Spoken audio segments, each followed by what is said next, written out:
A Convenção de Igrejas e Ministros de Gileade, também denominada CIMING, é uma sociedade civil sem fins lucrativos, de natureza religiosa, constituída por tempo indeterminado e com personalidade jurídica de direitos privados, podendo filiar igrejas e associar ministros em todo o território nacional, os quais se regerão por este estatuto.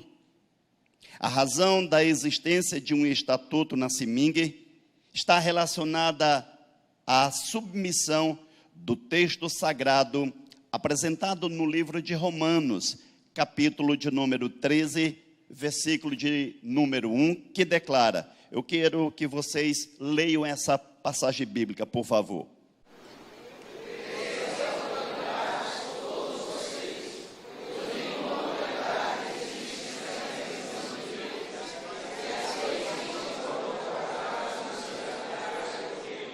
Amém?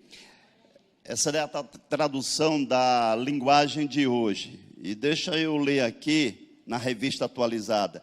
Todo homem esteja sujeito às autoridades superiores, porque não há autoridade que não proceda de Deus, e as autoridades que existem foram por ele instituídas. Amém? Neste diapasão, ou seja, nesta sintonia, no intuito, no contexto em geral, ao possuirmos um estatuto e seguirmos suas orientações, consequentemente obedecemos à determinação bíblica de submissão às autoridades constituídas, bem como a legislação derivada destes. A seguir, apresentamos valores e princípios fundamentais que deram origem à formação do Estatuto da CIMING, bem como finalidade e estrutura. E eu quero aqui passar para cada um de vocês que este estatuto que nós temos, que as nossas congregações têm, estão registrados. E cada uma das cláusulas, cada uma do seu corpo, da estrutura, foi formado por homens que temem a Deus, que obedecem a Deus, e foi feito cuidadosamente para não ferir princípios, tanto nosso cristão, como também ferir os princípios da congregação e da membresia de todos os ministérios Gileade. E eu creio que cada um desses homens, eles inspirados pelo Espírito Santo de Deus, eles cheios da graça de Deus, foram usados para dar a formação desse estatuto. A primeira finalidade, primazia da palavra e do reino de Deus. O estatuto da CIMING é fruto dos princípios e valores do reino de Deus, expressado nas Escrituras Sagradas, pois sob nenhuma hipótese devemos abandonar ou deixar de nos submetermos à palavra de Deus para atender às leis humanas. Então, preste atenção.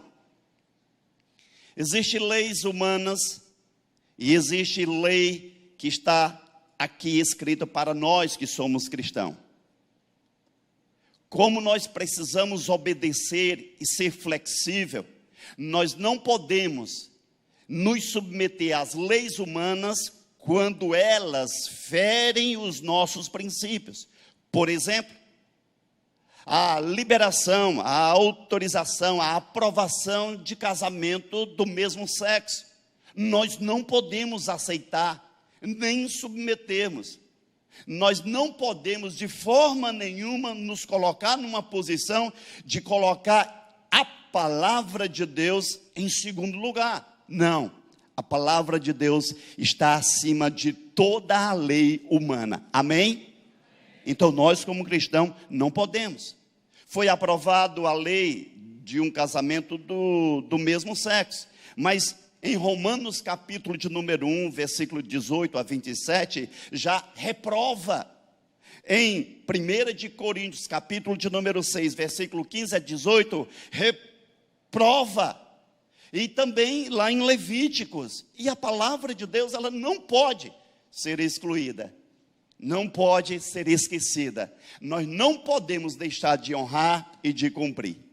Por isso que nós temos que estar no coração o desejo de cumprir a palavra de Deus, sem fugir com os nossos princípios cristãos. Amém? Todavia, faz-se necessário nos submeter às leis humanas, porém, desde que estas não sejam contrárias aos desígnios dos valores do cristianismo, como aconteceu na igreja primitiva com Pedro e João, conforme o que está escrito lá em Atos dos Apóstolos, capítulo de número 4, e eu vou pedir para que vocês possam ler em nome de Jesus, por favor.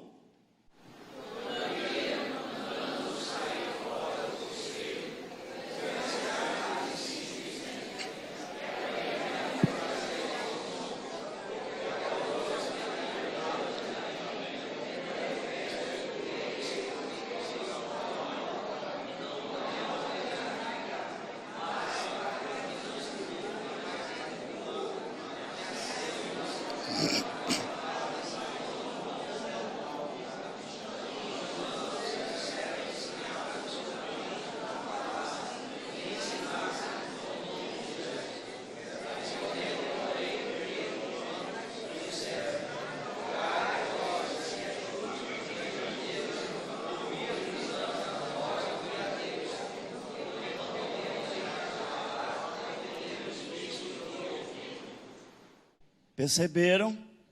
Diante de uma ameaça, diante de calar a boca, eles preferiram se colocar na posição, aconteça o que acontecer conosco, é melhor obedecer ao Senhor, cumprir com a palavra de Deus, não deixar de pregar, de falar a verdade e de perceber as realizações de milagres e prodígios.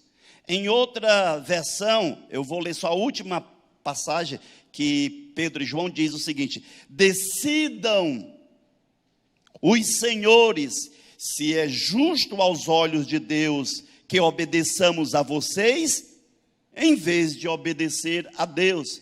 E essa versão aqui, decidam, não está no sentido de que vocês têm a autoridade maior para decidir por nós. Não, decidam é que avaliem qual é o melhor, obedecer a vocês aí, ou obedecer ao Senhor, o nosso Criador. Então, com muita ousadia, com muita intrepidez e cheio da unção e do Espírito Santo de Deus, eu quero dizer para mim e para vocês, que nós precisamos estar obedecendo a palavra do Senhor. Você crê assim? Eu creio. Eu creio. A segunda finalidade do nosso estatuto é equilíbrio harmônico entre os membros da CEMIG. Existem diferentes formas de governos eclesiásticos, dos quais presbiteriano, onde as decisões são tomadas pelo conselho de presbítero, onde essa congregação, essa denominação, quem regra, quem dá as regras, quem determina são os presbíteros. Não, pastor, eu não gostei não, sai. Vem você, fica aqui. Quem decide são os presbíteros. Existe uma outra forma de governo, a congregacional. E já pensou? Olha só, ocasião em que as decisões são tomadas pelos membros que fazem a congregação. Imagina uma congregação decidindo com relação ao patrimônio. Imagine aí uma congregação, vários membros, várias cabeças, decidindo se o pastor deve ficar ou não. Uma metade quer que ele fique, a outra não. E aí vai, nas negociações, como é que fica? Existe uma outra forma de governo também, que é a episcopal, modelo no qual as decisões são exclusivas do pastor. Presta atenção. A CEMIG, objetivando proporcionar uma forma de governo equilibrada para seus membros, igrejas e ministros, optou pelo princípio dos freios e contrapesos de Montesquieu, que define a função de cada parte na forma harmônica e equilibrada, evitando o quê? Evitando tiranias, totalitarismo, abuso de poder, mas permitindo com que a direção do Espírito Santo esteja presente entre as decisões, ou seja, o Espírito Santo não deixa de ser participativo em questões quando o pastor está tomando algumas decisões, mas também não passa a ser um instrumento de abuso espiritual. Embora que existe alguns dizendo, o Senhor está mandando eu fazer isso, o Espírito de Deus está... E aí é preciso ter muito cuidado. É preciso ter coragem para falar algo que Deus não determinou. Da mesma forma, o Estatuto da CEMIG não tem a forma puramente episcopal, presbiteriana e congregacional, mas possui um conjunto de valores que são resultantes do que entendemos ser o ideal de cada modelo. Percebe-se que o equilíbrio, o que foi colocado dentro do estatuto, foi para que todos nós sejamos usamos a palavra bem forte, mas com muito equilíbrio, sermos ali flexíveis em muitas causas no nosso meio. Assim, decisões podem ser tomadas pelo pastor, uma vez que é o presidente da diretoria da igreja, mas em caso de falta grave deste pastor, mesmo que não queira usar de coerência e convocar o conselho ministerial, formado por presbíteros e líder da junta diaconal ou assembleia extraordinária, entre os membros da igreja para tratar o assunto. Veja o que é que acontece. Acontece coisas que é preciso ter um zelo, é preciso ter um cuidado, para que o pastor da Gileade, ele não venha ter o total direito e autoridade para humilhar, para massacrar, para mandar e desmandar. Observe o que é que nós vamos aprender hoje aqui, e você como membro, você que faz parte do Ministério Gileade, observe todos os detalhes, que aqui nós fizemos uma panorâmica de alguns assuntos. Então, coloque no seu coração. O que é possível acontecer?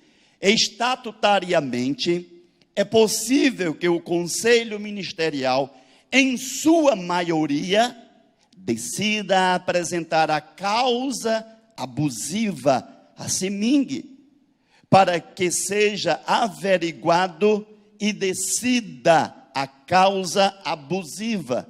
No caso de omissão por parte do conselho ministerial da igreja local, ocorrendo manifestação de interesse por parte de mais de 2/3 da membresia local, também cabe a apresentação da causa à CEMIG, onde esta assume a responsabilidade decisiva sobre o caso em questão. Quais são os exemplos que pode acontecer? Um pastor chegar do nosso ministério, chegar a adulterar. A igreja sabe, e alguns aceitam, coloca a mão, esconde, e outros não aceitam. E a convenção não sabe de nada disso. É preciso que a igreja possa intervir. É preciso que a igreja possa comunicar a convenção, já que ele está tentando omitir, esconder. Isso não é aceitável dentro da nossa convenção. Ou se caso acontecer dele começar a doutrinar, mudar a doutrina, fugir os princípios da palavra de Deus, nós não podemos aceitar. A igreja não pode ser omissa. A igreja ela não pode abafar, ela tem que se manifestar. Foi assim que aconteceu conosco no ministério anterior. E nós não queremos, não ficamos, nós não queríamos nos submeter a determinadas mudanças de doutrina, de forma nenhuma. Também pode acontecer de um pastor roubar, desviar, tirar daquilo que não pertence a ele, ou ele fazer qualquer outra coisa, sei lá, chegar ao ponto de pedofilia. A igreja ela não pode, a membresia tem o direito de se manifestar contra esse pastor, e é preciso que ela comunique a convenção. Amém? Glória a Deus. Vale ressaltar que o pastor, embora não seja, presta atenção, não seja o proprietário da igreja, mas ele responde eclesiasticamente nas formas jurídica, administrativa, financeira e espiritual, cabendo a ele, portanto, tomar conhecimento de tudo que acontece no contexto da igreja a qual ele está dirigindo, bem como tomar as decisões cotidianas e compartilhar com quem convém no conselho ministerial e ou membresia em assembleia, ou seja, no local onde ele está pastoreando, as decisões mais relevantes, tais como disciplina, venda de patrimônios, mudança de endereço. É preciso que não venha tomar ele sozinho essas decisões, mas decisões que mexem com todo o corpo da igreja. É preciso que haja uma assembleia e que haja uma votação e a participação de todos os membros. Vocês estão compreendendo? Estou me fazendo entendido? Glória a Deus. Terceira finalidade, responsabilidades e cooperação mútua entre os membros convencionados. Todos os membros possuem estatutariamente o que, irmãos? Não ouvi. Dos quais as igrejas são autônomas nas formas administrativas e financeira, mas fazem parte de uma relação de interdependência, onde cada uma possui com a outra, via simingue, vínculos de compromisso e responsabilidades éticas, doutrinárias e disciplinares, sobre competência do conselho ministerial. Ou seja, a convenção não tem nenhum interesse de fiscalizar as finanças das igrejas convencionadas. A convenção nunca vai chegar na Granja Portugal e vai dizer: pastora Valdinha, a senhora não pode gastar mais do que o que ganha, a senhora não pode poupar, a senhora não pode fazer isso ou aquilo. De forma nenhuma, nunca. O nosso estatuto não nos dá direito à convenção intervir nas finanças de todas as congregações. Mas, lamentavelmente, por causa de um termo que foi passado para todos os pastores, pouquíssimas congregações não assinaram, porque acharam que a convenção, que o conselho iria intervir nas finanças. Nós não queremos saber quanto é arrecadado, quanto se gasta, de forma nenhuma. Não está no estatuto. O estatuto não nos dá direito a isso. já que nós somos autônomos. Amém? Glória a Deus. A cooperação entre os membros da CEMIG, bem como o repasse convencional, são virtudes em prol dos convencionados, que proporcionam o fortalecimento entre seus membros, possibilitando o que seria impossível na individualidade, como, por exemplo, impossibilidade financeira de cirurgia, suporte a missionários, assistência a igrejas e ministros em casos fortuitos, ou seja, acidentes que acontecem ou ao acaso, ou motivo de força maior. Então, deixa eu passar algo aqui para vocês. Talvez alguns de vocês não sabem que, talvez o seu pastor, ele não passa o dízimo para a convenção dos dízimos. Porque no nosso estatuto, diz que nós temos que dar os 10% do dízimo. E qualquer outra denominação, qualquer outra igreja que venha afiliar à Convenção Gileade, ela tem esse termo de filiação. E sabe qual é o compromisso. Lamentavelmente, eu estou passando para vocês, para que vocês possam ter essas informações. Existe, no meio da Convenção Gileade, no meio dos pastores, que nem todos devolvem os 10% dos dízimos que são arrecadados. Deixa eu te dizer uma coisa. Quando você dá o teu dízimo para a congregação local, o teu pastor, ele tem um compromisso com a convenção, que deve passar 10% do teu dízimo para a convenção. E esses 10% vai ser muito útil para poder administrar o que deve ser. Todos nós precisamos entender isso. Quando eu dizimo, quando eu devolvo o meu dízimo para a convenção, para a congregação, eu estou também abençoando a convenção da qual você, eu, todos nós fazemos parte. Vocês entenderam? Amém? Por isso que é importante você dizimar e ofertar.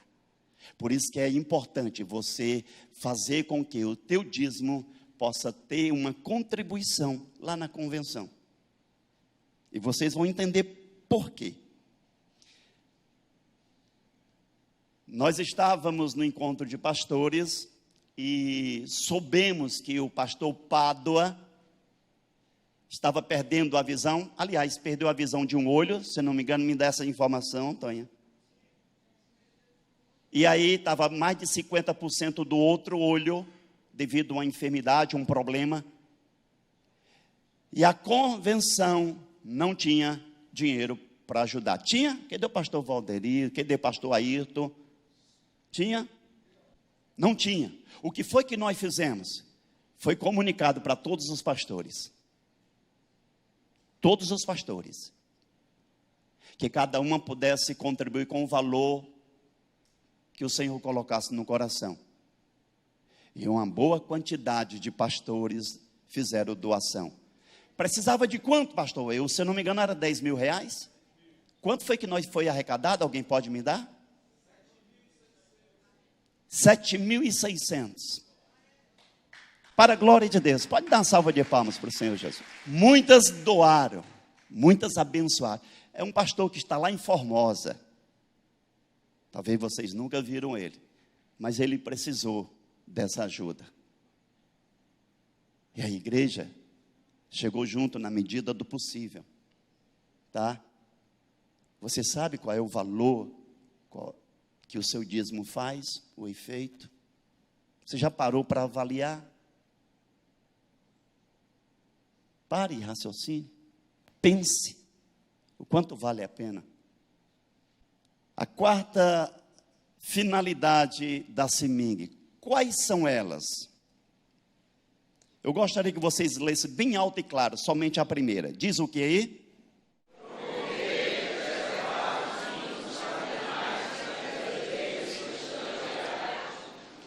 Lembra do nosso aniversário? Vocês nem imaginam quanto foi gasto. Tivemos o encontro de pastores também. Tivemos a conferência dos jovens também. O fórum de presbíteros e diáconos. E isso aqui também, CCM.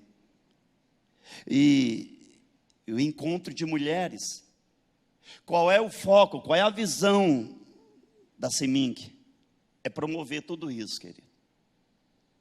Mas hoje você pagou. O encontro de mulheres, houve a contribuição. O aniversário da CEMINC, as igrejas também contribuíram. O fórum de presbíteros e diáconos, também nós contribuímos. Agora, já pensou? Se a nossa convenção tivesse realmente arrecadado os dízimos de todas as igrejas, 54 igrejas, será que eles ainda iriam cobrar?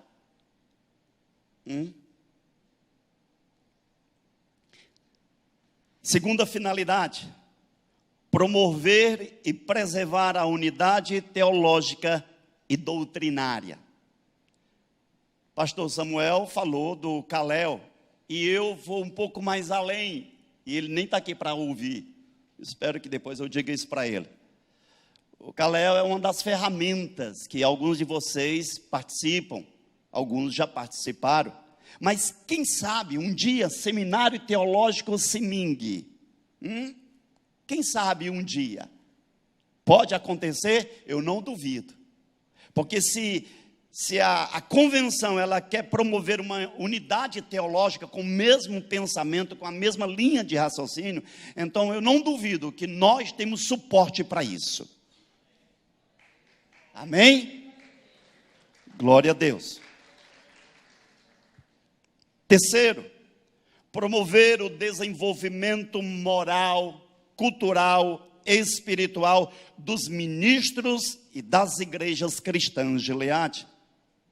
Quarto, agir como moderadora e conciliadora quando convocada pelo presidente, pela diretoria ou por 2/3 dos membros da igreja local. O que é isso? Conciliar um problema que geralmente acontece. Nós tivemos aí algumas reuniões duras, tentando resolver problemas, tentando solucionar problemas entre diretoria da igreja com pastores. Muitos talvez não saibam, mas foi resolvido para a glória de Deus. Quinto, zelar pelo patrimônio da tua congregação. Temos que zelar? Sim, temos. Deixa eu te dizer uma coisa, querido. Sinta orgulho, mas sinta orgulho, bata no peito e diga: eu me sinto honrado em poder participar de uma convenção como essa. Eu quero dizer para vocês, que diante de tantas outras, nós não somos as piores, nós temos algumas e boas qualidades, e queremos nos aperfeiçoar mais e mais, e você faz parte dessa convenção. Por isso que eu quero que todos batam palma para vocês. Amém? Sexto, cadastrar e registrar pastores consagrados e as igrejas que atendam às normas estatutárias da convenção. Existem alguns que têm o prazer de se filiar conosco. Alguns já chegaram e foi aceito, mas houve decisões dentro de assembleia, e em outros casos não houve assembleia para aceitar. Falhamos, mas estamos nos corrigindo para não errarmos e pisar na bola. Sétimo, assegurar liberdade de ação das igrejas na forma de sua constituição estatutária, tratando-as como absoluta imparcialidades. Oitavos, consagrar e reconhecer pastores e pastoras, presbíteros e presbíteros, e eu vou aqui acrescentar um pouco mais, apóstolos e apostilas. Nós ainda não chegamos nesse nível não, viu? Então, quando é que nós vamos chegar? Não sei. É bom a gente ter cautela, cuidado, zelo, para a gente não ir ao extremo. Já pensou? Você se referir ao apóstolo da sua igreja? Aí chegar para a irmã Rita e diga aí, apostila.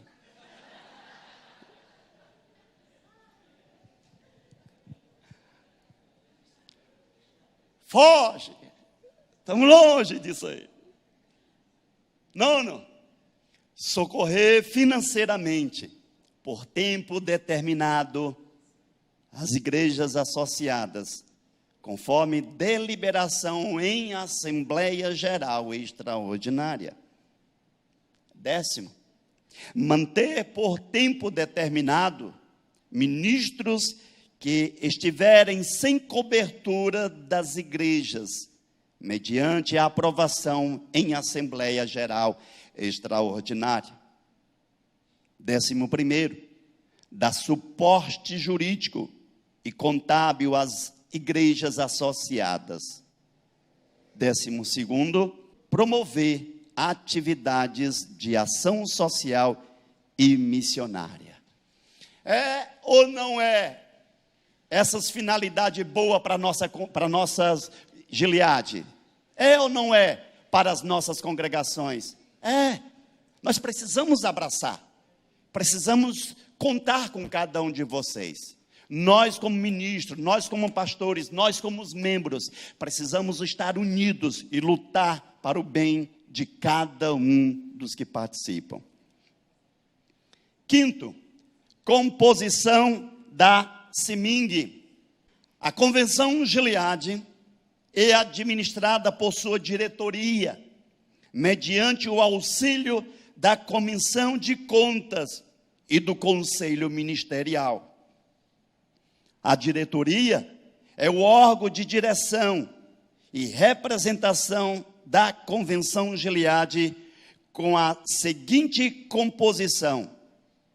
Lógico que existe eleições, existe realmente cuidado, zelo, para que esses aqui sejam eleitos. É preciso. Primeiro, presidente. É formado a nossa convenção pelo presidente. Segundo, vice-presidente. Terceiro, primeiro secretário. Quarto, segundo secretário. Quinto, primeiro tesoureiro. Sexto, segundo tesoureiro. Pastor, e aí esses aqui, como é que faz? Existem critérios para assumir essas posições. Não é qualquer pastor, não. Tem que ter alguns critérios. E quais são eles? Está dentro do nosso estatuto. Vamos ver alguns deles? Inciso primeiro.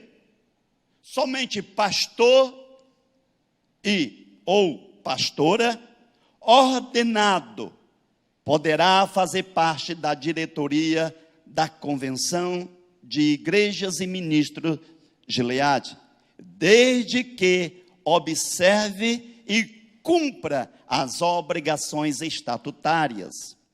Inciso 2. Só poderão ser candidatos os ministros filiados cujas igrejas, olha aí, contribuam nos termos do capítulo 3, artigo 3º, inciso 2º, que tendo contribuído contínua e ininterruptamente nos últimos 12 meses que antecedem a eleição. Contribuiu 11 meses, um pastor. Ficou um mês sem contribuir. A eleição já começa amanhã e ele está lá como candidato? Não. Ele não será um candidato para a presidência da convenção. Nem vice, nem tesoureiro, nenhum desses que aqui se encontram. Nenhum deles.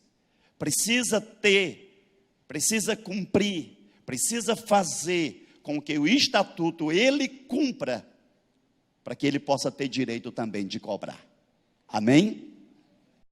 Em casos de impedimento ou vacância de algum cargo da diretoria, o cargo será ocupado por seu substituto imediato. Inciso 4. Em caso de vacância ou impedimento do cargo de presidente, este será substituído pelo vice-presidente. 5º, no caso de vacância do cargo de vice-presidente, este será preenchido por um pastor indicado pelo conselho ministerial até o fim do respectivo mandato. Estão entendendo tanto quanto é importante a gente observar o nosso estatuto? Em cada uma das nossas congregações está lá o estatuto. E você que é membro da igreja, você tem por direito conhecer o estatuto da sua congregação. Nenhum pastor pode omitir, a não ser alguém que não é membro da igreja. Eu queria ver, pastor, o estatuto da igreja. Quer ver? Quero. Então, quando você passar a ser membro, quando você passar realmente a dizer que é membro da igreja, afiliar-se à congregação, aí sim você vai ter direito de conhecer o estatuto da sua congregação. Ok? A comissão de contas é um órgão interno e independente, composto por 3 membros eleitos juntamente com a diretoria. São membros do conselho ministerial. Primeiro, o presidente da convenção Gileade. Segundo, o vice-presidente. Terceiro, e mais 5 pastores ordenados, eleitos juntamente com a diretoria, escolhidos dentre os membros da convenção Gileade. E a responsabilidade desses aqui é tremenda. Eu quero abrir um parêntese aqui e pedir para você que é presbítero, pedir para você que é diácono, pedir para você que faz parte da membresia da sua igreja, quero pedir para cada um de vocês, que não deixem de orar pelos nossos presidentes, porque nós já sabemos como é que eles vivem, e como é que eles se encontram, devido à pressão, os problemas de saúde que todos eles enfrentaram, e é responsabilidade minha e sua, estamos intercedendo por eles. São homens que talvez poderiam nem ficar naquela posição, mas são homens, lamentavelmente, cobrados, massacrados, pressionados por muitos outros pastores. Como nós devemos orar por eles? Vimos o caso, nosso pastor Manuel Filho, pastor Samuel, pastor Marcos. Graças a Deus que não aconteceu nada com o pastor Célio. Mas olha o histórico. Não é fácil ser presidente de uma convenção. Não é. Pensa que é? Por isso que é minha e sua responsabilidade. Tem o conselho ministerial, que ouve questões de pastores, de dizer que não quero fazer parte dessa convenção, eu quero sair. Coloca as suas questões. Enquanto que outro diz, eu não vou contribuir porque eu não posso contribuir com R$1. E por aí vai. Igreja, nós precisamos orar pelos nossos pastores. Você precisa apresentar os pastores presidente. Haverá logo, logo uma próxima eleição. Deus abençoe essa próxima eleição dos eleitos. Que o Senhor possa separar e capacitar cada um deles. E fazer o que todos nós sonhamos. Sonhamos em unidade, em crescimento, em estarmos juntos, em caminharmos juntos, porque nós fazemos parte de um ministério e de uma igreja que o cabeça é Jesus. O conselho ministerial será presidido pelo presidente da convenção. Segundo, as reuniões do conselho serão secretariadas por um conselheiro escolhido por seu presidente para cada reunião. Terceiro, o conselho ministerial é o órgão da Convenção Gileade responsável pela análise e emissão de pareceres nas representações que contenham acusações contra membros da convenção na forma deste estatuto. E como muitas e muitas vezes fomos apagar vários incêndios, e é abafado, porque não é fácil. Quarto, os membros do conselho ministerial são escolhidos em Assembleia Geral Ordinária com um mandato de 2 anos de duração, a contar do dia seguinte da eleição.